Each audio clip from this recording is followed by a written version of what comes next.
You are clean. You.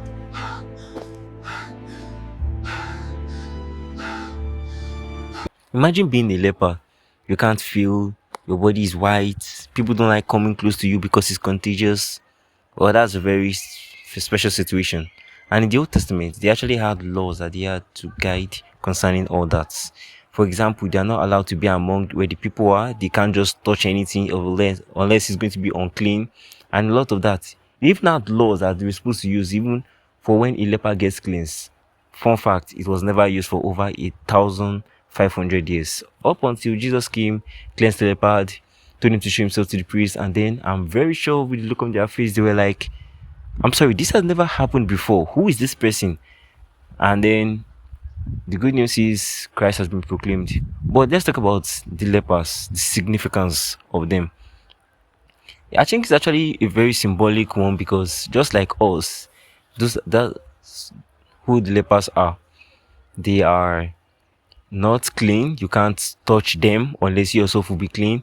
But Christ touches them and they get clean. The same way for a sinful man, Christ touches us and we get clean. We also know that they are also to be separate from others. The same way sinners get separated from others. We also know that the lepers, they can't feel anything. They can get burnt and they won't feel it. The same way sinners, when they are burnt, when sin is attacking them, guilt is attacking them, they won't feel it because they are numb on their skin. So just like how Christ cleansed them, shows that we also can be cleansed. Let's look at their ritual a little bit. So first of all, there are two doves. One gets killed over fresh water and the other dips in the water in the blood and then is set free.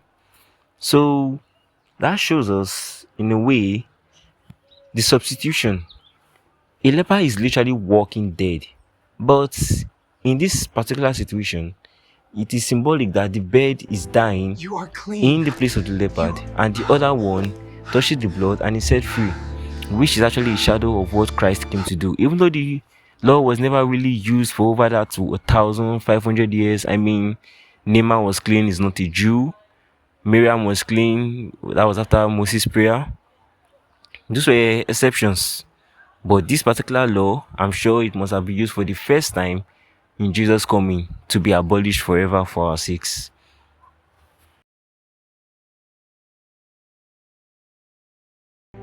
You are clean. You.